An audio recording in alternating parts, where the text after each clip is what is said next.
बिस्मिल्लाहिर्रहमानिर्रहीम। अस्सलाम वालेकुम नाज़रीन, प्रोग्राम रिपोर्टर्स कॉर्नर और मैं हूं कैसर खान थनोली। नाज़रीन, रिपोर्टर्स कॉर्नर का आज का जो एपिसोड है, आप लोग देख सकते हैं कि हम लोग अपने स्टूडियो से बाहर हैं, लेकिन इंतहाई मुफीद और मालूमाती प्रोग्राम होने जा रहा है। मैं ख़ास तौर पे अपने बहनों को, भाइयों को, बच्चों को और बुज़ुर्गों को भी, हर उम्र के जो इस वक्त लोग हमें देख रहे हैं, वो अपने बच्चों को बिठाएं, उनको दिखाएं कि ये प्रोग्राम जो है, इससे आपने बहुत कुछ सीखना है, मालूमात हासिल करनी है। और हमारी ये कोशिश जो है AVT नेटवर्क की हमेशा से रही है, खैबर नेटवर्क की हमेशा से ये कोशिश रही है, और K2 TV की हम लोग बाहर जाएं और आपके लिए काम कर सकें। अपने वसाइल का इस्तेमाल करते हैं, अपनी तमाम तर तवानाइयाँ सर्व करते हैं सिर्फ आप लोगों के लिए, ताकि आप तक चीज़ें बेहतर अंदाज में पेश कर सकें।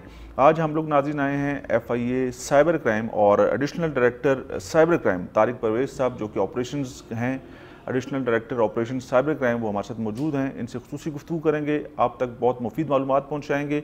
और इन्होंने FIA के तमाम तर जो विंग्स हैं उनके अंदर अपनी खिदमत सर अंजाम दी हैं और इंतहाई इंपॉर्टेंट पोजीशन पर अब भी काम कर रहे हैं। इंतहाई मैं मशकूर हूँ उनका कि उन्होंने हमें वक्त दिया, अपना कीमती वक्त, और आप लोगों के लिए सारी मालूमात लेकर आज हम लोग कोशिश करेंगे कि इनसे लें, आप तक पहुँचाएँ और आप लोग इस प्रोग्राम को ज़रूर देखें, ताकि आप आने वाले दिनों में अपने बच्चों को, अपनी फैमिली को और अपने इर्द गिर्द जितने भी आपके अज़ीज़ व अक़ारिब हैं उनको महफूज बना सकें। तारिक परवेज़ साहब, आपका बहुत शुक्रिया सर, आपने वक्त दिया। शुक्रिया जी। कैसे हैं आप? ठीक हैं? बिल्कुल शुक्र अल्लाह का, आप ठीक हैं?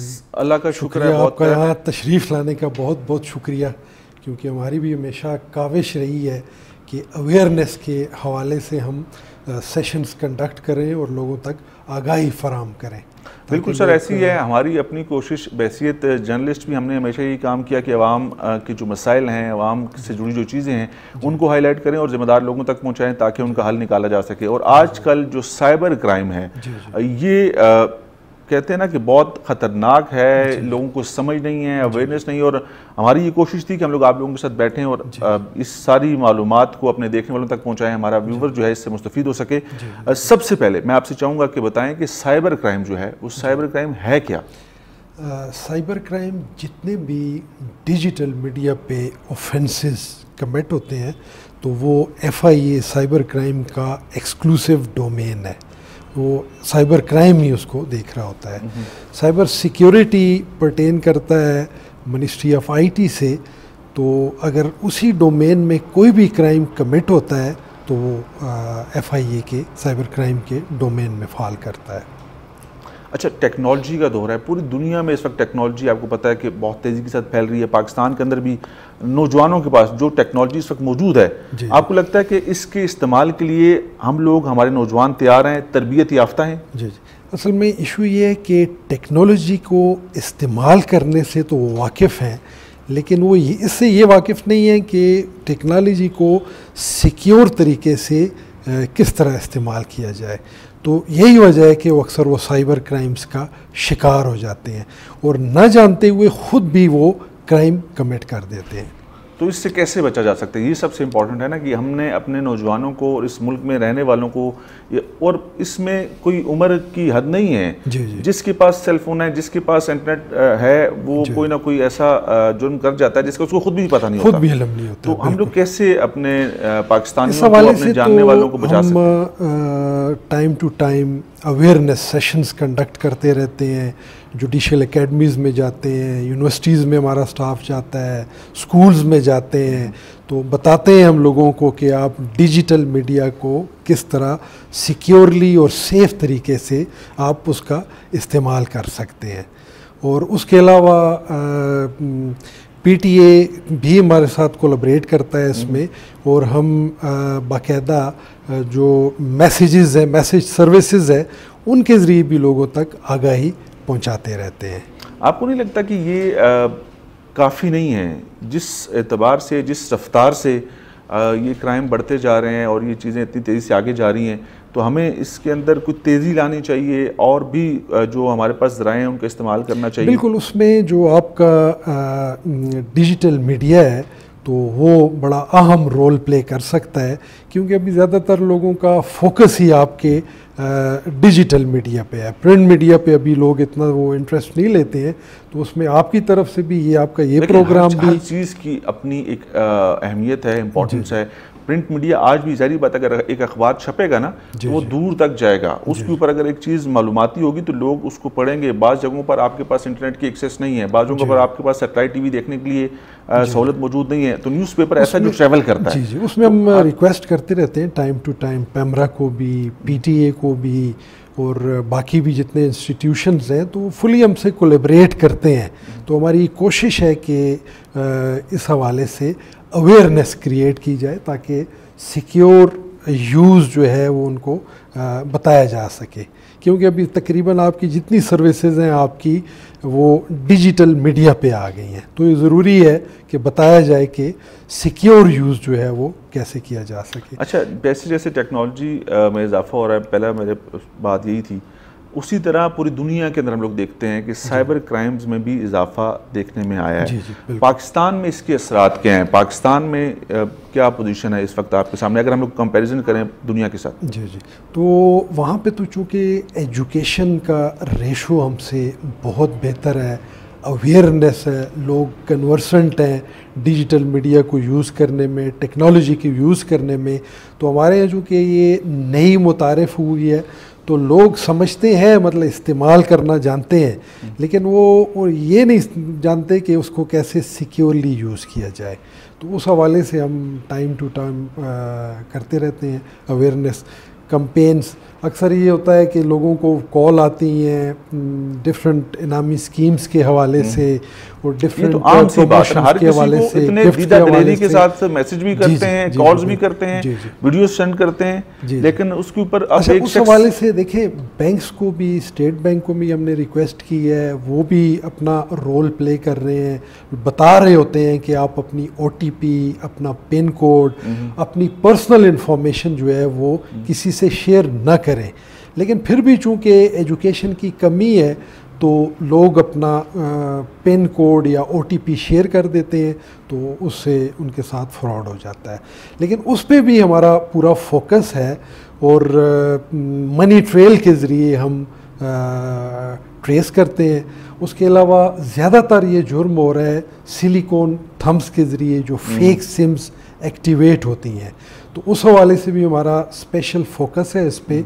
और हमने हज़ारों की तादाद में silicon thumbs, silicon sheets, SIMs recover किए हैं, BVS मशीन्स रिकवर की हैं। उसके अलावा PTA के साथ हमने ये टेकअप किया है, PTA की भी काविश है, तो अभी लाइव BVS डिटेक्टर्स वो इंट्रोड्यूस कर रहे हैं जो कि आपकी पल्स को रीड कर सकेंगे। तो आगे जाके उनका प्लान है कि आयरिस स्कैनिंग को इंट्रोड्यूस किया जाए, तो उस पे 100% ये सिक्योर हो जाए। देखें, इसमें तो कोई दो राय नहीं है, टेक्नोलॉजी का अगर आपने मुकाबला करना है तो आपने टेक्नोलॉजी से ही करना है। FIA का साइबर क्राइम विंग जो है, इसके अंदर टेक्नोलॉजी के इस्तेमाल के हवाले से, क्योंकि ये विंग आपको पता है कि आप लोग इसमें बेहतर बता सकते हैं, हमें भी इस चीज़ की इन्फॉर्मेशन है क्योंकि इस्लामाबाद में सहाफ़त की हमने सारे पर। तो ये टेक्नोलॉजी जो है ये आपके पास कितनी मौजूद है और कितनी आपको ज़रूरत है और कितना इसके ऊपर हुकूमत फोकस कर रही है, इदारा कितना इसके ऊपर? अभी हमने लेटेस्ट गैजेट्स और टेक्नोलॉजी एक्वायर की है, उसमें हमारे पास वॉइस डिटेक्शन की, मतलब उसमें हम एनालाइज कर सकते हैं कि असली है या नकली है।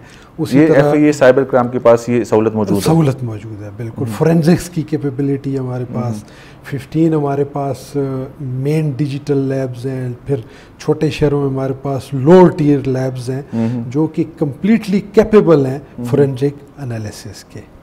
तो उसमें हम ना सिर्फ ये कि अपने जराइम की हद तक अपने इन्वेस्टिगेटर्स को असिस्ट करते हैं, हम बाकायदा बाकी लॉ एनफोर्समेंट एजेंसीज़ को भी हम उसमें असिस्ट करते हैं। जैसे पुलिस के जितने हाई प्रोफाइल केसेस इंक्वायरीज़ हैं उसमें हमने उनको बाकायदा उनको सपोर्ट करते हैं, असिस्ट करते हैं। सबसे ज़्यादा मौजूदा दौर के अंदर सबसे ज़्यादा साइबर क्राइम के जो आपके पास केस रिपोर्ट होते हैं वो किस नौइयत के होते हैं, क्या उसके अंदर होता है? सबसे ज़्यादा आजकल चूँकि ऐप्स के ज़रिए बैंकिंग हो रही है तो ज़्यादातर financial crimes top of the list है। फाइनेंशियल क्राइम बिल्कुल टॉप ऑफ द लिस्ट है और उसकी वजह यही है कि लोग अवेयर नहीं है तो ऐप्स यूज़ करते हैं, बैंकिंग कर रहे होते हैं, लेकिन उन्हें ये पता नहीं है कि सिक्योरली उसको किस तरह यूज़ किया जाए। तो अपनी मतलब पर्सनल इंफॉर्मेशन जो उन्हें नहीं बतानी चाहिए तो वो फ्रॉडस्टर्स के साथ वो शेयर कर देते हैं। मैंने जितनी भी अभी आपकी गुफ्तगू सुनी या हमारे देखने वालों ने, उसमें मुझे एक चीज़ नज़र आ रही है कि लोगों के पास टेक्नोलॉजी बहुत तेजी के साथ गई और उसका इस्तेमाल लोगों ने करना शुरू कर दिया। लेकिन इस्तेमाल से वाकिफ हैं, लेकिन सही और गलत के इस्तेमाल से वाकिफ नहीं है, मतलब सिक्योर यूज से वाकिफ नहीं है। तो ये कितना ज़रूरी है कि हम लोग इसको अगर अपने स्कूल, कॉलेज, यूनिवर्सिटीज़ के निसाब में डाल दें, क्योंकि अब ये इसने रुकना नहीं, इसने आगे बढ़ना है। आपने टेक्नोलॉजी से ही दुनिया फतह करनी है। अब मेरा ख्याल कि ऐसे हालात नहीं बनने वाले कि हमने बंदूकें उठा के जंग लड़नी। बिल्कुल आप दुरुस्त फरमा रहे हैं कि इसे हमारे करिकुलम का हिस्सा होना चाहिए, और जो हमारी नेशनल करिकुलम काउंसिल है उसके साथ हमने टेकअप भी किया हुआ है, तो उनको हम फीड कर रहे हैं इस पे। तो उम्मीद है कि नेक्स्ट जो सिंगल करिकुलम जो इंट्रोड्यूस होने जा रहा है तो उसमें ये साइबर क्राइम का एस्पेक्ट भी उसमें शामिल होगा। जिन लोगों ने ये काम करना है, जिन लोगों की जिम्मेदारी है, आपको लगता है कि उनको इसकी इम्पोर्टेंस के हवाले से पता है या उनको बताया जाता है, सही इन्फॉर्मेशन शेयर की जाती है कि ये बहुत ज़रूरी काम है, इसको करना ही करना है? जी बिल्कुल बिल्कुल, मतलब वो एजुकेशनिस्ट से यूनिवर्सिटी के जितने मतलब स्टेक होल्डर्स हैं वो सारे इसमें इंटरेस्टेड हैं और उन्हें खुद दावत देते रहते हैं कि आप आए। डेफिनेटली उनको होना पड़ेगा, अदरवाइज ये सिस्टम चल नहीं सकता। लेकिन इसकी बेहतर मालूमात, सही मालूमात आप लोगों की तरफ से जाती होगी ना कि यार ये कितना ज़रूरी है और ये कितना ख़तरनाक है। आजकल तो सारी चीज़ें यहीं से होती हैं, तो वो लोग इसके ऊपर संजीदा भी हैं। मैं हुकूमत से मुखातिब हूँ, मैं हुकूमती ज़िम्मेदारों से मुखातिब हूँ कि ये मामला बहुत सीरियस है और इससे अपनी आइंदा आने वाली नस्लों को, मौजूदा नस्लों को आपने अगर बचाना है और चीज़ों को सही सिमत में लेके जाना है तो इसके ऊपर काम करने की ज़रूरत है। लोगों को अवेयर करना है, लोगों को इन्फॉर्मेशन देनी है। और इसमें छोटे छोटे बच्चे जो हैं 7-8 साल के, 10 साल के, ऐसे वाक़यात भी हमने देखे कि उनको किसी चीज़ के हवाले से इल्म नहीं है, उन्होंने कोई वीडियो शेयर कर दी है। अब वो वीडियो चाहे वो फेसबुक पे शेयर की, चाहे उन्होंने ट्विटर पे शेयर की, चाहे उन्होंने व्हाट्सएप के जरिए शेयर की, वो वायरल होगी और वो वीडियो के अंदर मवाद कोई मुनासिब नहीं है जो कि किसी की दिल आज़ारी हो सकती है। कि जो वालिदैन हैं वो भी, उनको भी अवेयरनेस नहीं होती है, उन्हें अंदाज़ा नहीं होता है कि बच्चा कंप्यूटर, लैपटॉप यूज़ कर रहा है, स्मार्टफोन यूज़ कर रहा है, तो वो क्या चीज़ें एक्सेस कर रहा है। तो इस हवाले से वालिदैन को भी अवेयरनेस की ज़रूरत है ताकि वो अपने बच्चों पे चेक रख सकें कि वो उसका प्रॉपर मस्बत इस्तेमाल कर सकें। तारिक परवेज़ साहब देखें, चेक वालिदैन आजकल बहुत सारे लोग, वालिदैन की मैं बात कर रहा हूँ कि पढ़े लिखे तो हैं ही हैं, बहुत सारे ऐसे लोग हैं जिनके पास तालीम नहीं है और चीज़ों को समझते ही नहीं है। और हम लोग घर घर जाके इसकी तालीम दे भी नहीं सकते, ये पॉसिबल भी नहीं है कि हम लोग घर घर जाके सारों को ये बात बता सकें। ये फोरम है जिधर आप बैठे हैं इस वक्त, थ्रू सेटेलाइट टीवी के जरिए आप पूरी दुनिया में अपना मैसेज दे सकते हैं, आप पैगाम दे सकते हैं। और मैं नहीं समझता कि शायद आपसे बेहतर कोई और सोर्स होगा या कोई इन्फॉर्मेशन दे सकता होगा। तो इसलिए आज हमने कोशिश की ना कि आपसे इंटरव्यू करें, आपसे सारे इन्फॉर्मेशन लें और अपने नाज़रीन तक पहुंचाएं। तो हम लोग वालिदैन को इसमें कैसे शामिल कर सकते हैं? बच्चों का एतमाद सबसे ज़्यादा ज़रूरी है कि अगर कोई गलती हो गई है या अगर कोई गलत चीज़ शेयर हो गई है तो वो कैसे रिपोर्ट करें आके आप तक, कैसे अपने वालिदैन के साथ उन चीज़ों को शेयर करें, इसके ऊपर रोशनी डालें ज़रा। अच्छा, वालिदैन के लिए हमने जो पढ़े लिखे हैं उनके लिए ऐप्स इंट्रोड्यूस किए हैं, हमारी जो मीडिया अवेयरनेस की टीम्स हैं। अच्छा, तो उनके ज़रिए वो उन पे चेक रख सकते हैं। और उसके अलावा ये है कि ये भी जैसे आपका अवेयरनेस के हवाले से ये प्रोग्राम हो रहा है, तो हमारी कोशिश होती है कि पढ़े लिखे लोगों तक, जो पढ़े लिखे लोग नहीं हैं उन तक भी हमारी एक्सेस हो, आपके मीडिया के ज़रिए, प्रिंट मीडिया के ज़रिए। उसमें फुली कोलैबोरेट कर रहा है पीटीए भी हमसे, हम टेक्स्ट मैसेजेस के ज़रिए भी अपना पैगाम पहुंचा रहे होते हैं। तो कोशिश होती है कि मैक्सिमम लोगों को इस हवाले से अवेयरनेस दी जाए ताकि वो इन साइबर क्राइम्स का, के जराइम का शिकार ना हो सके। तारिक परवेज़ साहब, मेरी अगर कोई पर्सनल, कोई जो मेरी प्रॉपर्टी है, मेरी जो मैं नहीं चाहता मैं किसी के साथ कुछ चीज़ शेयर करूं, मेरी पिक्चर है या वीडियो है, अगर वो किसी और के पास चली गई और उसको किसी ने शेयर कर दिया तो मैं उसके लिए क्या कार्रवाई करूंगा, मैं कैसे उसके? पहले तो ये है कि जब भी आप कोई पिक्चर, अपनी कोई पर्सनल इंफॉर्मेशन, डेटा आप जब शेयर करने जा रहे हैं, नहीं शेयर नहीं करता, किसी के पास चला गया, किसी भी नहीं, मतलब जब आप शेयर कर रहे होते हैं, जैसे मतलब बच्चियां शेयर करती हैं, अपनी पिक्चर्स शेयर करती हैं इंस्टाग्राम पे, डिफरेंट सोशल मीडिया प्लेटफॉर्म पे, तो उन्हें ये मद्देनज़र रखना चाहिए कि जब आप पिक्चर शेयर कर लेते हैं तो वो पब्लिक हो जाती है, वो आपकी मतलब प्रॉपर्टी फिर नहीं रहती है। तो मतलब उसमें बड़ा मोहतात रहें, उसमें अपनी जो भी पर्सनल इंफॉर्मेशन है, आपकी पिक्चर है, आपकी प्राइवेसी है, उसको शेयर करने के हवाले से इंतहाई मोहतात तरीके से उसको मतलब वो शेयर करें। मतलब वो तो हो गया, मैं इससे आप इसके ऊपर मजीद भी बात करूंगा, लेकिन बहुत सारे लोग ऐसे होते हैं कि अगर मैंने फ़ोन किसी जगह पर मुझसे रह गया या किसी और के पास चला गया और उसने मेरी कुछ चीज़ें ले ली या किसी को शेयर कर दी, तो ये चीज़ें तो मेरी मर्जी से नहीं हुई ना, तो इसके ऊपर मैं कानूनी कार्रवाई कहाँ रखता हूँ, मैं इस पर आपसे मजीद बात करूँगा। लेकिन नाज़रीन, प्रोग्राम में वक्त चाहता है ब्रेक का, ब्रेक लेंगे, वापस आएंगे। आप लोग देख रहे हैं रिपोर्टर्स कॉर्नर, खुसूसी प्रोग्राम है और additional director cyber crime Tariq Parvez साहब हमारे साथ मौजूद हैं। मालूमाती प्रोग्राम है, मुफीद प्रोग्राम है, आप लोग उसको देखते रहिएगा।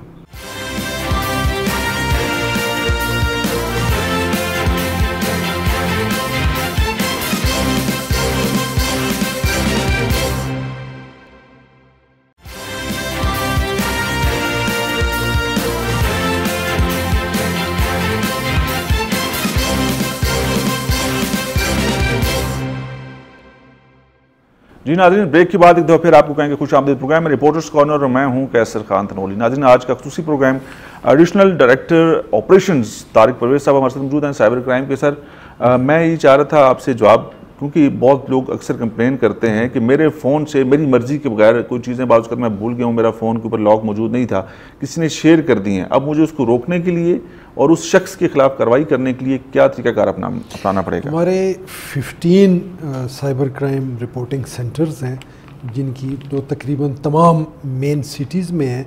तो आप इन पर्सन जाके भी अपनी कंप्लेंट लॉन्च कर सकते हैं। उसके अलावा हमारा वेब एड्रेस भी है जिस पे आप डायरेक्ट कंप्लेंट लॉन्च कर सकते हैं। उसके अलावा हेल्पलाइन है 1992, जिस पे आप कॉल करके तो आप अपनी कंप्लेंट के हवाले से मज़ीद रहनुमाई हासिल कर सकते हैं। मतलब थ्रू आप ऑनलाइन भी ये सारा सिलसिला कर सकते हैं। अगर एक शख्स का घर से बहुत दूर है आपका ऑफिस या आपका कंप्लेंट सेंटर, तो वो नहीं उसको एक्सेस, तो आप फ़ोन कॉल के ज़रिए, वेबसाइट के ज़रिए वो कंप्लेन इसके ऊपर कर सकते हैं। हमारी हेल्पलाइन है, हेल्पलाइन के ज़रिए आप अपनी कंप्लेंट दर्ज कर सकते हैं, आप रहनुमाई ले सकते हैं। उसके अलावा वेबसाइट पे भी हमारा एड्रेस मौजूद है, तो आप डायरेक्ट वेब पे जाके रिस्पॉन्ड करते हैं। आपके लोग कितनी टाइम में रिस्पॉन्ड करते हैं, कितना मौसर जवाब मिलता है कंप्लेनेंट को? उसमें आप जो ही कंप्लेंट लॉन्च करते हैं तो इमीडिएटली जो कंसर्न हमारा साइबर क्राइम रिपोर्टिंग सेंटर है, तो ये ऑटोमेटिक प्रोसेस है, वो फॉरवर्ड हो जाती है कंसर्न इंचार्ज CCRC को। CCRC हमारे साइबर क्राइम रिपोर्टिंग सेंटर्स हैं, तो वो फर्दर फिर IOs को VOs को मार्क करते हैं, तो उस पर वो कंप्लेंट प्रोसेस शुरू हो जाता है। इनिशियली हम कंटेंट वेरीफाई करते हैं कि कंटेंट्स जेन्युइन है कंप्लेंट के, हमारे एम्बेड में फॉल करते हैं नहीं करते हैं, तो फिर कन्वर्ट करते हैं वो हम इंक्वायरी में। तो अगर उसमें मटेरियल एविडेंस है, कोजेंट एविडेंस है, तो वो हम उस पर केस रजिस्टर। मटेरियल एविडेंस की जांच का तरीकाकार क्या है, कैसे? उसके लिए मतलब जो आपकी डिवाइस है, तो किसी ने आपके डेटा को एक्सेस किया है, आपकी प्राइवेसी को इंट्रूड किया है, या आपका पर्सनल डेटा शेयर किया गया है, हैरासमेंट की गई है, या फाइनेंशियल क्राइम के हवाले से कोई क्राइम कमिट किया गया है, तो वो एनालाइज करते हैं हमारे क्राइम एनालिस्ट और अपनी रिपोर्ट कंपाइल करते हैं, और फिर जो आपकी डिवाइसेस हैं उनका बाकायदा फॉरेंसिक एनालिसिस होता है। तो अगर उसमें एनफ मटेरियल एविडेंस है तो उस पर केस रजिस्टर किया जाता है। सारा प्रोसीजर जो है, ये जो सारा अमल है, ये कितना टाइम लेता है, कितना वक्त इसमें लग जाता है? आज क्योंकि वर्कलोड बहुत ज़्यादा है हमारा, और हमारे जो ह्यूमन रिसोर्स है उसके मुकाबले में बहुत कम है, लेकिन फिर भी हमारी कोशिश होती है कि कहते हैं ना कि अब ये 5th जनरेशन वॉर से निकल के 6th जनरेशन वॉर का दौर है, जिसमें आपका मवाद, मालूमात, ये डेटा वगैरह ही सबसे बड़ी ताकत है। और ये अगर आपकी मर्जी के बगैर चोरी हो जाता है या शेयर हो जाता है, तो फिर आपके लिए एक अजीब परेशानी और एक टेंशन होती है, आपकी लाइफ जो है मुश्किल में पड़ जाती है। तो इस तरह की चीज़ों को रोकने के लिए हमें इसका ताकत में इजाफा करना होगा ना इस विंग की, तभी चीज़ें बेहतर होंगी। वो जैसे मैंने आपको बताया ना कि हमारी कैपेबिलिटी है फोरेंसिक की। अगर ऑडियो है, मतलब किसी ने फेक अपनी ऑडियो या वीडियो शेयर की है या उसने एडिटिंग की है, किसी का जायज़ कोई चीज़ होगी तो जाहिर बात है हमारे पास इस विंग की इम्पोर्टेंस का हमें पता है ना कि कितना खास है और इससे आजकल क्या कुछ हो सकता है, क्या कुछ काम लिए जा सकते हैं, तो फिर इसको मजबूत करना सबसे ज़्यादा जरूरी है। हमारी कैपेबिलिटी है, मतलब जो लेटेस्ट गैजेटरी है, टेक्नोलॉजी है, वो हमने रिसेंटली एक्वायर की है, जो टाइम टू टाइम हम रिप्लेस भी करते रहते हैं, नए गैजेट्स का, नए डिवाइसेस का इजाफा भी करते रहते हैं। अभी हम लोग देखते हैं आजकल के दौर में हमारे पास लोग पुलिस के पास कंप्लेन कराने को जाते वक्त वो परेशान होते हैं, डरते हैं जाएंगे हमारे से सवाल जवाब शुरू हो जाएं। तो FIA का भी यही रेपुटेशन है, पुलिस की भी यही है, लेकिन अब साइबर क्राइम का ये जो विंग है इसके पास अगर कोई आना चाहे तो लोगों के दिमाग में कई किस्म के सवालात होते हैं। अपनी शिकायत दर्ज करवाते हुए भी वो परेशान होते हैं, घबराते हैं कि मामला कहीं उल्टा ही ना हो जाए, हमसे सवाल जवाब शुरू हो जाए, फिर लोग नहीं आते हैं। साइबर क्राइम में सारे एजुकेटेड लोग हैं, हमारे जितने इन्वेस्टिगेटर ऑफिसर्स हैं, क्राइम एनालिस्ट हैं, हमारे जितने साइबर क्राइम एनालिस्ट हैं, वो सारे IT के एक्सपर्ट्स हैं और दे आर हाईली एजुकेटेड और उनका बड़ा पॉजिटिव रिस्पांस होता है। और जहाँ तक फिर फीमेल्स का तल्लक है तो बाकायदा उनकी असिस्टेंस के लिए उनको कंप्लेंट लॉन्च करने के हवाले से हमारे पास फीमेल इन्वेस्टिगेटिंग ऑफिसर्स बताना चाह रहा था तारिक साहब कि ख़वातीन को इस वक्त हरासगी के बहुत सारे मामला हैं, बहुत ज़्यादा उनकी लाइफ तंग हो जाती है जब कोई इस तरह का मामला हो जाता है। तो ख़वातीन के लिए आसानियाँ पैदा करने के लिए कि वो अपनी शिकायत का इंदराज करवा सकें और अपनी इस मुश्किल से निकलने के लिए किसी सही शख्स के पास जा सकें, इस हवाले से कोई अलग से कोई काउंटर या कोई ऐसा सिस्टम बनाया हुआ कि ख़वातीन को बेहतर तरीके से ट्रीट किया जाए? पहले तो मैं आपके प्रोग्राम के तवस्सुस से दोबारा इस बात पे ज़ोर दूंगा कि बच्चियां, ख़वातीन अपनी प्राइवेसी और पर्सनल इंफॉर्मेशन, पिक्चर्स जो हैं वो न शेयर करें। सिर्फ अपने ऐसे दोस्तों या अपने ऐसे रिश्तेदारों जिन पे उन्हें कंप्लीट ट्रस्ट हो, बल्कि उसमें भी वो एहतियात करें क्योंकि तस्वीरें फर्दर शेयर हो जाती हैं। और कंप्लेंट स्टेज पे जब वो आती हैं हमारे CCRCs में तो बाकायदा हमने ख़वातीन इन्वेस्टिगेटर्स को रिक्रूट किया गया है और हमारी यही कोशिश होती है कि जो ख़वातीन हैं उनको ख़वातीन ही डील करें।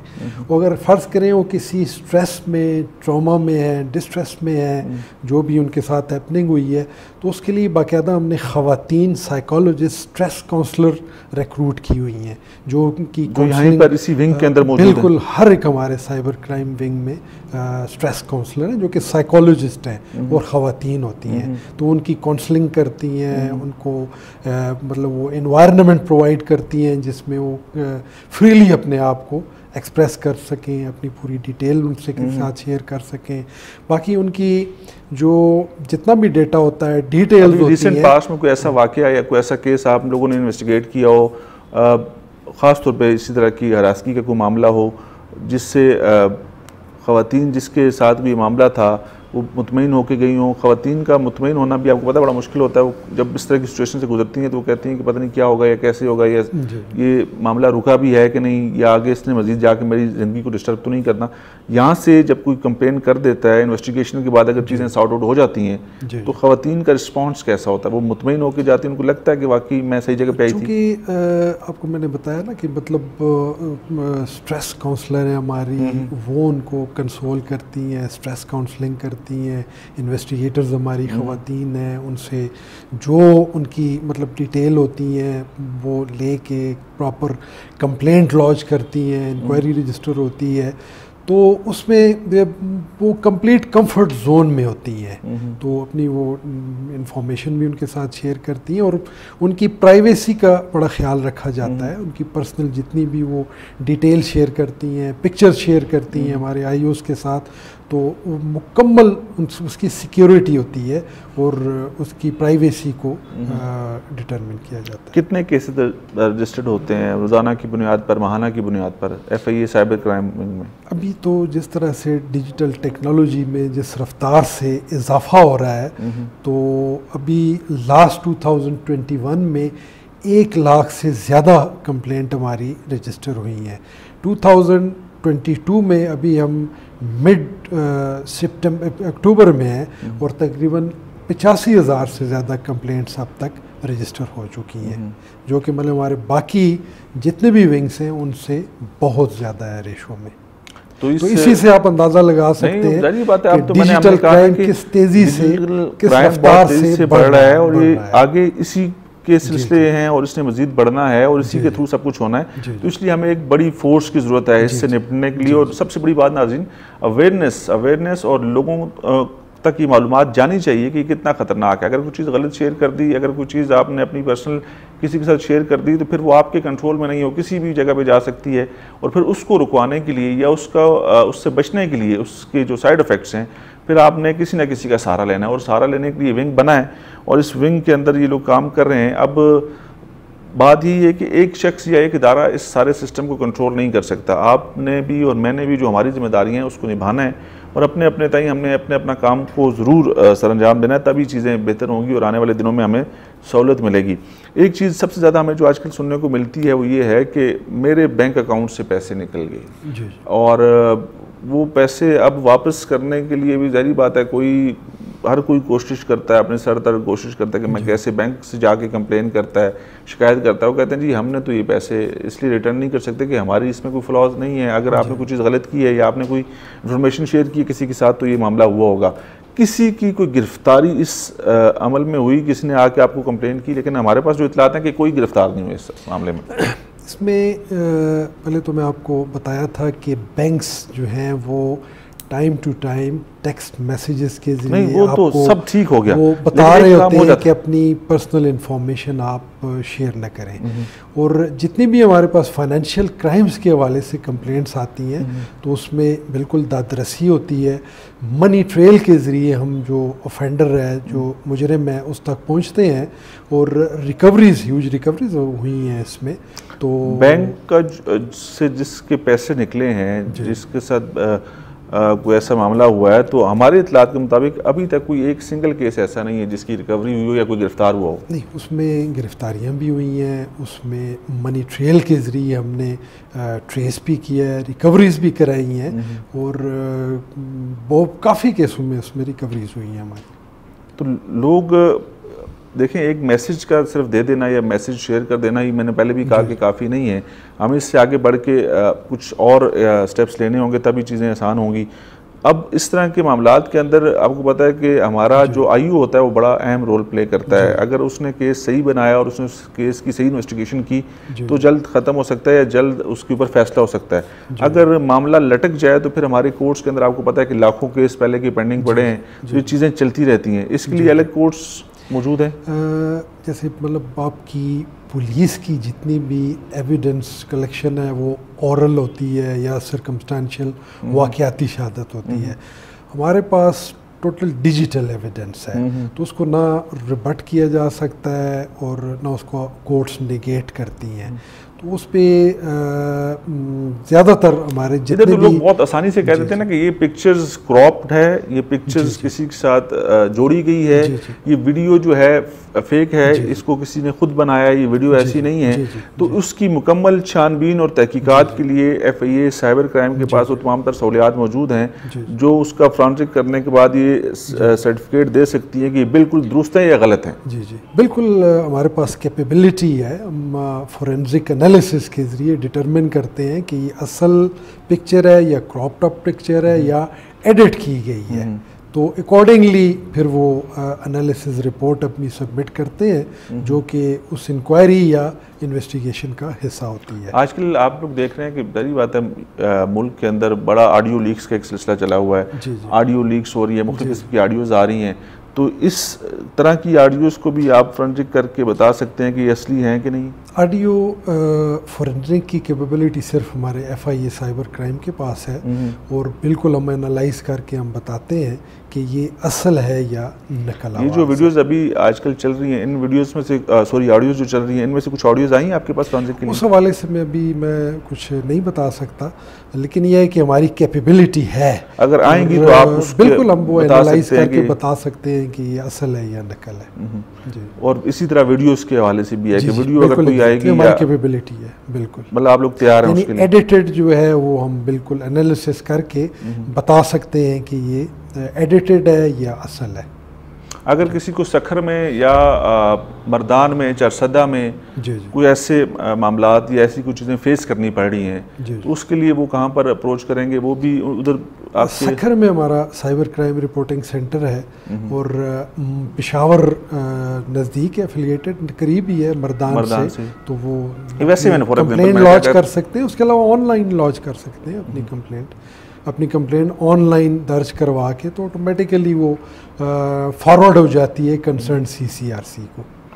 अगर एक कम उम्र बच्चा या बच्ची है, जी 14 साल 15 साल या इससे कम उम्र के, जी उन्होंने अपने वालिदैन से या किसी भाई बहन से कोई सेल फोन लिया और उससे कोई ऐसा मवाद उन्होंने शेयर कर दिया जिसका उनको नहीं पता या उनकी समझ में वो बात नहीं आती, अब किसी ने उसके ऊपर कंप्लेन कर दी या हुकूमत पाकिस्तान की तरफ से उसके ऊपर उस मवाद को शेयर करने के ऊपर पाबंदी थी, अब उन बच्चों के खिलाफ क्या कार्रवाई होगी या कैसे? तो आपको पता है कि जुवेनाइल क्राइम का पूरा एक सिस्टम है, उसी के तहत उसको टेकअप किया जाता है।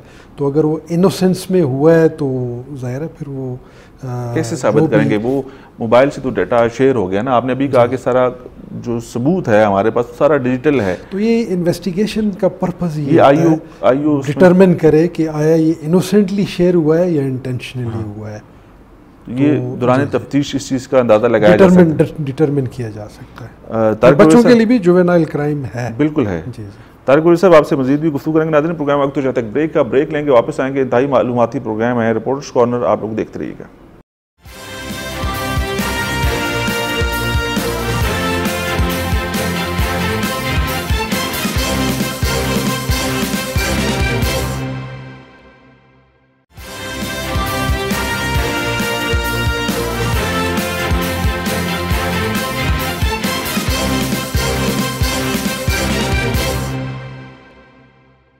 जी नाज़रीन, ब्रेक के बाद एक दो फिर आपको कहेंगे खुश आमदीद रिपोर्टर्स कॉर्नर, और हमारे साथ मौजूद हैं additional director cyber crime Tariq Parvez साहब, और ये तमाम तर मामलात को देखते हैं और बड़ी मुफीद गुफ्तगू जारी है इनके साथ। और मैंने यही बातें आपसे सर बार बार कर रहा हूँ और ये बड़ी ज़रूरी है कि ये वो मामलात हैं जिनका जानना, अवेयरनेस और मालूमात शेयर करना लोगों तक बहुत ज़्यादा ज़रूरी है। और मीडिया का मैं समझता हूँ कि इससे बेहतर कोई काम नहीं है अगर ये ठीक तरीके से हो जाए। और आने वाली नस्लों को, मौजूदा नस्लों को बचाने के लिए इस टाइम कहते हैं आग है, अगर आपने ज़रा सी गलती की तो आप इसके अंदर समझ लें कि आप कूद पड़े। तो इससे बचने के लिए हम लोग सारी चीज़ें नाज़रीन आपके साथ शेयर कर रहे हैं। और मैंने पहले भी कहा था प्रोग्राम के शुरू में कि अपने तमाम तर जिम्मेदार लोगों को, बच्चों को, बुजुर्गों को, सबको बिठाएं और बताएं कि ये कैसे इनसे बच सकते हैं। ज़रा सी गलती से आप बड़ी मुसीबत में आ जाते हैं, आपने अपने आप को कैसे बचाना है, अपने बहन भाइयों को, अपने बच्चों को। और ये गलती कोई भी कर सकता है क्योंकि आजकल हर किसी के हाथ में एंड्रॉयड फ़ोन है और एंड्रॉयड फ़ोन के ज़रिए बहुत सी चीज़ें आपके पास उसकी इन्फॉर्मेशन नहीं होती, आप शेयर कर देते हैं। और मौजूदा जो मुल्की हालात इस वक्त चल रहे हैं ख़ास तौर पर, इसके अंदर हम लोगों ने माजी में भी ऐसी चीज़ें देखी और अभी रिसेंट पास्ट में भी हमने ऐसे बहुत सारे वाक़यात देखे कि हम लोग ना चाहते हुए भी हमने बहुत सारी ऐसी चीज़ें कर दी जिसका हमें शायद तारुक नहीं था कि कितना ख़तरनाक हो सकता है, और उसका नुकसान भी उठाया गया। फिर हमने देखा भी कि मीडिया के ऊपर ऐसे लोगों के पैगामात भी चलाए गए जिन्होंने कहा कि हमें इसके हवाले से मालूमात नहीं थी और हमने चीज़ें शेयर कर दी। तो तारिक परवेज़ साहब, ये सारी चीज़ें बहुत ज़रूरी हैं बतानी और सिखानी भी ख़ास तौर पर। हमने स्कूल कॉलेजेस के अंदर भी इसको निसाब में शामिल करने की बात की, और ये भी सबसे, अगर आपने जैसे कहा कि इसके ऊपर काम हुआ है, अगर इस काम को ठीक तरीके से कर दिया जाए और इसको फाइनल स्टेज में ला के इसको बच्चों तक पहुंचा दिया जाए तो ये सबसे ज़्यादा ज़रूरी काम है। जी जी, इसमें हम कोलैबोरेशन है हमारी नेशनल करिकुलम काउंसिल के साथ, और उनको हमने सजेस्ट किया है कि इसको करिकुलम का हिस्सा बना दिया जाए। बिल्कुल, अगर है, लेकिन मतलब वो स्कूल स्टेज पे ही बच्चों को अवेयरनेस हो जाती है कि इसको सिक्योरली महफूज तरीके से किस तरह इस्तेमाल किया जा सकता है, उसकी यूटिलिटी के हवाले से, तो मेरा ख्याल है आगे जाके उनको सोशल मीडिया के इस्तेमाल में कोई प्रॉब्लम या दिक्कत नहीं आएगी। अब मुझे ये बताइएगा कि साइबर क्राइम विंग जो FIA का है, इसकी अपनी जो ताकत है या जो अपना लोग हैं, जो स्टाफ है, कितने लोगों पर ये मुश्तमिल है, कैसे ये काम कर रहा है, कितने विंग्स हैं इसके?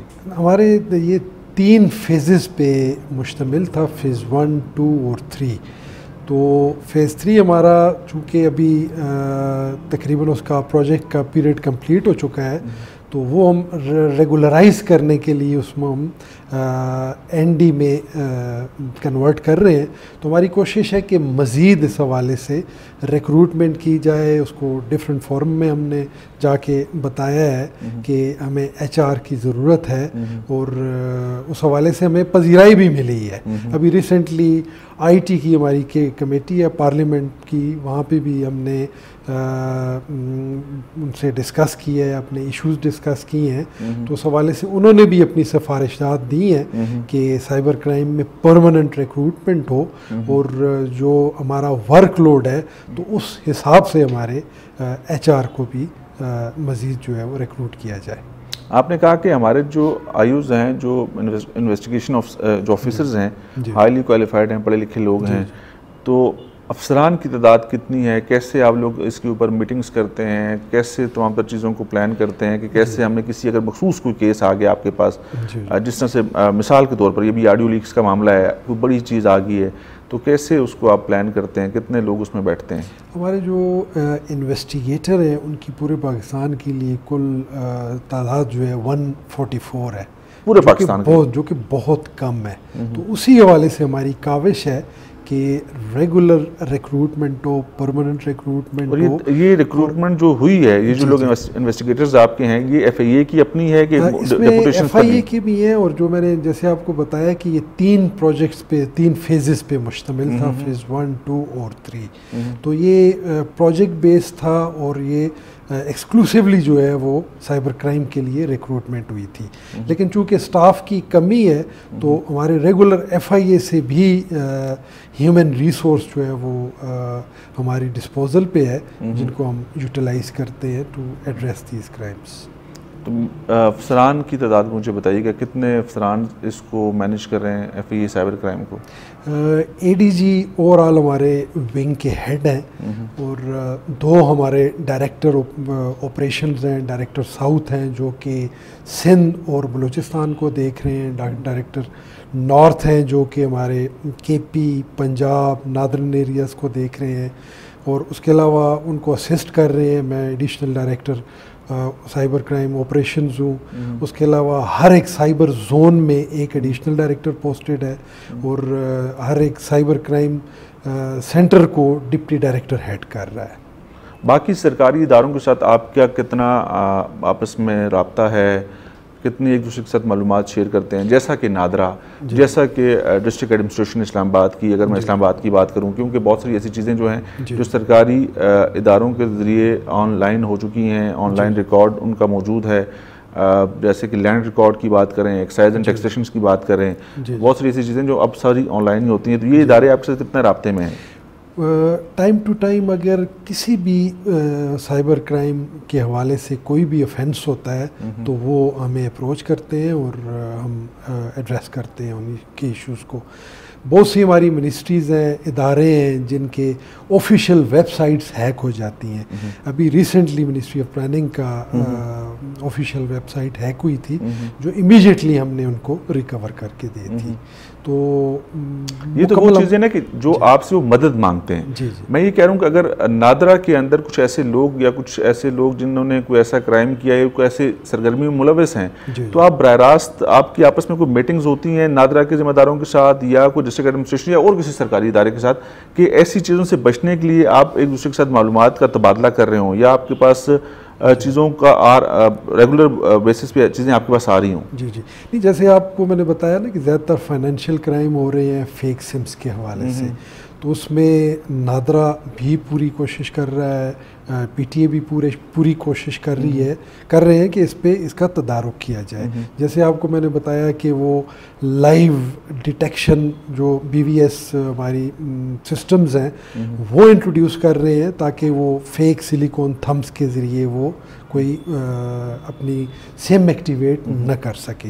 उसके अलावा नादरा काम कर रहा है, वो आयरस स्कैनिंग का भी उनका प्लान है, पाइपलाइन में है, तो उनकी भी कोशिश है, नादरा की भी और पीटीए की और हमारी भी, और इस पे हमारा पूरा कोलैबोरेशन है कि इसका तदारुक किया जाए। आप क्या समझते हैं कि जब तक ये सिस्टम मुकम्मल तौर पर फाल नहीं हो जाता, या सारी चीज़ें आप लोगों के कंट्रोल में, या आपके पास वो लोग आ नहीं जाते जो इस सिस्टम को बेहतर बना सकते हैं या इसके ऊपर मज़ीद बेहतर काम कर सकते हैं, उस वक्त तक किसी भी सरकारी इदारे को कोई ऑनलाइन अपनी सर्विस शुरू करनी चाहिए?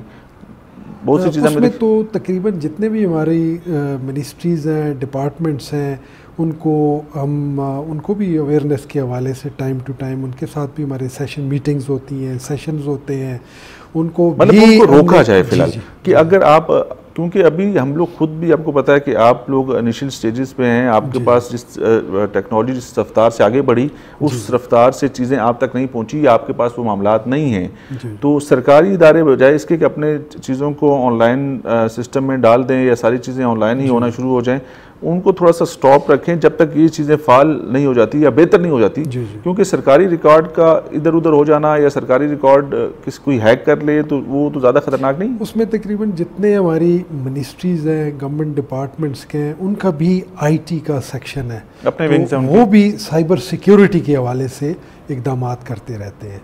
तो अगर उस हवाले से कोई इंट्रूजन होती है, कोई क्राइम होता है, तो फिर वो हमें रिपोर्ट करते हैं। हैकिंग के हवाले से बताइएगा, हैकर्स किस किस्म की हैकिंग कर सकते हैं, करते हैं, उसके लिए क्या तरीक़ाकार अपनाते हैं? उसमें तो डिफरेंट सॉफ्टवेयर्स हैं जिनके ज़रिए वो डेटा को एक्सेस करते हैं और जिससे आपका कंप्लीट सिस्टम जो है वो कंप्रोमाइज़ हो जाता है। इसी तरह आपको मोबाइल्स पे वो मिलिशियस कोड्स भेजते हैं, लिंक्स भेजते हैं इनामी स्कीम की गार्ब में, तो लोग उसको क्लिक करते हैं, उससे आपका तमाम डेटा जो है वो कंप्रोमाइज़ हो जाता है। तो इसमें हर चीज़ हैकर हैक कर सकता है, व्हाट्सएप तक भी? उसमें तो अगर फ़र्ज़ करें व्हाट्सएप पे आपको कोई लिंक शेयर किया गया है, कोई मलिशियस कोड शेयर किया गया है, तो आपने क्लिक किया है उसको, तो आपका मोबाइल व्हाट्सएप का कंप्लीट वो सिस्टम वो हैक कर लेगा, कंप्रोमाइज़ हो जाएगा। मतलब तो उसमें केयरफुल रहें कि आपके साथ कौन इंफॉर्मेशन शेयर कर रहा है, लिंक शेयर कर रहा है, तो हर एक ऐप को, हर एक लिंक को क्लिक ना किया जाए। उसके अलावा टाइम टू टाइम आपको डिफरेंट ऐप्स के हवाले से, वो प्रमोशन के हवाले से आपको बताया जाता है कि इस ऐप को आप डाउनलोड करें तो आपको मतलब ये फैसिलिटीज़ इस हवाले से इसमें मुयस्सर होंगी। तो जब आप उस ऐप को डाउनलोड करते हैं तो वो आपके डेटा, आपकी पिक्चर्स, आपकी डिफरेंट पर्सनल इंफॉर्मेशन तक एक्सेस के लिए आपको कह रही होती है, ऑफ़र कर रहे होते हैं कि आप अगर इसको ऐप को इंस्टॉल कर रहे हैं तो आप अपनी डेटा तक एक्सेस दे दें। तो उसमें ये इंश्योर करें कि ये ऐप प्रॉपर है, रजिस्टर्ड है, आपके प्ले स्टोर में प्रॉपर रजिस्ट्रेशन है उसकी, तो उस ऐप को ही आप इंस्टॉल करें। लेकिन जो आपका सेंसिटिव डेटा है, प्राइवेसी है, तो कोशिश करें कि उस हवाले से आप अपनी इंफॉर्मेशन उनके साथ शेयर ना करें। मतलब एक चीज़ तो क्लियर है, एक चीज़ तारिक परवेज़ साहब ये क्लियर है कि आपकी कोई चीज़ भी महफूज नहीं है। जी। अगर आप महफूज नहीं है जब तक आप केयरफुल नहीं है, कोई चीज़ भी महफूज नहीं है। मतलब आपका मोबाइल फ़ोन, आपका सेल फ़ोन, आपका लैपटॉप, आपकी ऑनलाइन जितनी भी एक्टिविटीज़ होती हैं जिसमें आप रास्त इन्वॉल्व हैं, तो आप अपने आप को महफूज ना समझें अगर आपने गलती की तो। सेफ और सिक्योर यूज़ से कन्वर्सन नहीं है, आपको आगाही नहीं है, तो आपका डेटा सिक्योर नहीं है। वो तो कोई भी नहीं है जी। आज के दौर में हर कोई टेक्नोलॉजी का इस्तेमाल तो कर रहा है, आपने बड़ी अच्छी बात की, लेकिन आगाही नहीं है। आगाही अब क्योंकि टेक्नोलॉजी इतनी लेटेस्ट है, इतनी जदीद चीज़ें आपके सामने आ गई हैं, आए रोज़ नई नई चीज़ें आपके सामने आती हैं और बहुत सी चीज़ों के हवाले से आपके पास मालूमात नहीं होती, लेकिन आपकी ख्वाहिश होती है कि मैं मालूमात इसमें लूँ। अब वो मालूमात अगर जिस तरह से आपने कहा किसी ने कोई लिंक शेयर कर दी है, उस लिंक के अंदर क्या है, वो आपसे क्या चाहता है, तो आप तो फंस गए। वही मैंने आपको बताया ना, जिन मतलब टेक्नोलॉजीज़ पे आप कन्वर्सेंट नहीं है तो उसको बड़ा केयरफुली मोहतात तरीके से उसको इस्तेमाल करें। जो आप समझते हैं कि अननोन बंदा है, आपको कोई मलिशियस कोड भेज रहा है, तो आप उसको क्लिक ना करें। तो इसी तरह इनामी स्कीम, यही सोर्स है, मतलब डेटा हैक करने का सोर्स यही है कि आपको किसी न किसी तरीके से इंगेज किया जाएगा। जी, मतलब वो कोड भेजेगा आपको, आपके डेटा तक वो एक्सेस मतलब आपके ज़रिए ही हासिल करता है, और कोई ज़रिया नहीं। अगर आप सिक्योर यूज़ समझते हैं कि किस तरह से मतलब आप सिक्योरली अपने डिवाइसेस को, डिजिटल मीडिया को इस्तेमाल कर सकें, तो आपकी प्राइवेसी पे कोई भी वो दखल अंदाज नहीं हो सकता। मतलब आपको ऐसे ट्रैप किया जा सकता है, कोई कोड शेयर कर दिया नाजरीन, कोई ऐसी ऐप के जरिए आपको कोई लिंक भिजवा दिया कि आप इसको क्लिक करें, तो वही एक ऐसा जरिया है जिससे आप अपनी मालूमात उस तक कंप्रोमाइज़ कर देंगे, और उसके बाद फिर आपकी कोई चीज़ भी महफूज नहीं रहेगी। ये वो चीज़ें छोटी छोटी, हमारे अब 12 साल की, 8 साल की, 10 साल की बच्ची को या बच्चे को इस चीज़ की इन्फॉर्मेशन नहीं है, या बहुत बड़े भी जो हैं उनके पास इतनी मालूमात नहीं है, जिन्होंने अगर इस चीज़ के ऊपर स्टडी नहीं की, अगर उन्होंने अपनी मालूमात के लिए उसको खोलना चाहा कि इसके अंदर क्या है, मेरे पास क्यों आई है, तो वो अपना तमाम तरह जो डाटा है सेल फ़ोन का, अपने सिस्टम का, वो कंप्रोमाइज़ कर जाएगा, और उसके बाद फिर वो किस मुश्किल में फंस जाएगा। ये इस तरह के बहुत सारे वाक़यात हमने देखे हैं, बहुत सी चीज़ें रिपोर्ट हुई है, बहुत सी चीज़ें रिपोर्ट नहीं हुई हैं, लेकिन आजकल इस दौर के अंदर, इस पाकिस्तान के अंदर, इस फेडरल कैपिटल के अंदर ऐसी हमारे पास बेशुमार मिसालें मौजूद हैं कि लोग परेशानी से दो चार हैं, लोग बहुत ज़्यादा तकलीफ़ में हैं। उसमें बच्चे भी हैं, बच्चों से मुराद 10-12 साल के बच्चे, उससे बड़े उम्र के स्कूल, कॉलेज, यूनिवर्सिटी के लड़के लड़कियाँ इसके अंदर हैं। इवन कि मैंने एक ऐसा केस भी देखा कि एक बुज़ुर्ग शहरी थे, उनकी उम्र तकरीबन 70 साल से ज़्यादा थी, 74-75 के बीच में वो थे। अब उनके सेल फ़ोन से कोई चीज़ शेयर हो गई और वो परेशानी से दो चार थे। वो कह रहे थे कि यार मुझे तो पता ही नहीं कि कैसे हो गया या ये किसने किया। तो अब ऐसे वाक़यात हमारे सामने हैं, जब पुलिस या FIA का ये साइबर क्राइम विंग या FIA के जो इन्वेस्टिगेटर्स हैं, जब उनसे रब्ता करते हैं, उनसे मालूमात हासिल करते हैं, तो अब मुझे ये बताएं कि जो 70, 72 या 74 साल के बुज़ुर्ग हैं, वो क्या मालूमात शेयर करेंगे, उनके पास क्या इन्फॉर्मेशन होगी इस हवाले से। लेकिन उनसे एक जुर्म जो है वो सरजद हो चुका होगा। अब वो कैसे हुआ, किसने किया, लेकिन गले उनके पड़ गया। तो ऐसी ज़्यादातर केसेस आपके पास आते होंगे मालूम। तो मैंने आपको बताया कि इन्वेस्टिगेशन और इंक्वायरी का पर्पज़ ही ये होता है कि हक़ाइक़ तक पहुँचा जा सके। लेकिन जुर्म सरजद हो गया ना, आप बहुत बड़ी परेशानी में फंस गए। अब ये सारा प्रोसीजर होगा, इन्वेस्टिगेशन होगी, आप कोर्ट में जाएंगे, सारे मामलात होंगे, तो आपने किया कुछ नहीं, लेकिन आप उसमें फंसते चले गए। जी, मतलब वो किया तो फ़र्ज़ करें इनोसेंटली आपने किया है, तो वो इन्वेस्टिगेशन इंक्वायरी प्रोसेस के दौरान डिटरमिन किया जाता है।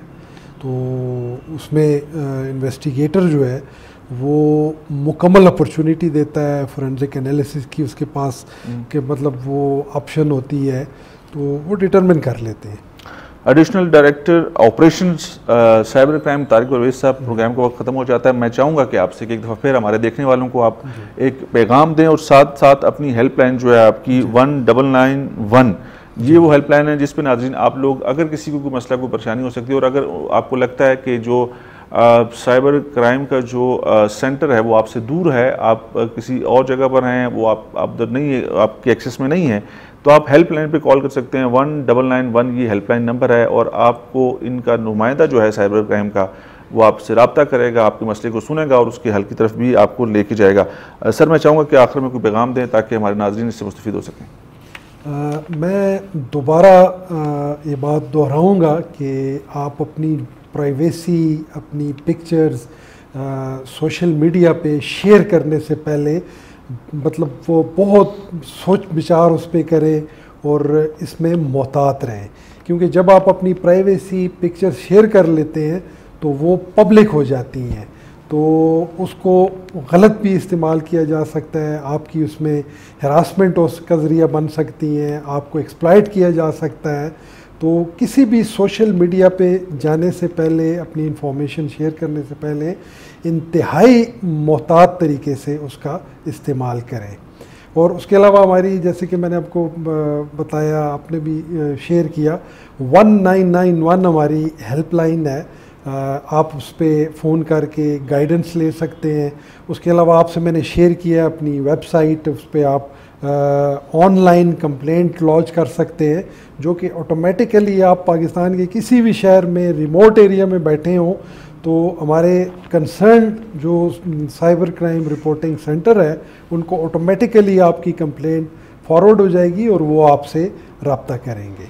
तारिक परवेज़ साहब, आपका बहुत शुक्रिया। Additional director operation cyber crime, आपने हमें वक्त दिया। नाज़रीन, आपका बहुत शुक्रिया, आपने प्रोग्राम देखा। हमने कोशिश की कि आप तक वो मालूमात पहुंचा सकें जिससे आप लोग भी, हम लोग भी और हमारे जितने भी बच्चे, बुज़ुर्ग, बहन भाई इससे मुस्तफ़ीद हो सकते हैं, ताकि ये वो मालूमात हैं जो कि शायद आपको किसी और से नहीं मिलेंगी या किसी और के ज़रिए आप तक नहीं आ सकती थी। अगर आती भी तो इस तरह से ना आती जिस तरह से हमने आज इंतहाई ज़िम्मेदार शख्सियत को आपके सामने बिठाया, उनसे गुफ्तगू की और सारे जो मामला जिस तरह से ये होते हैं आपके सामने रखे। हमारी कोशिश यही रहती है कि हम लोग आपकी बात करें, अवामी मसाइल को उठाएँ, अवाम तक आगाही पहुँचाएँ।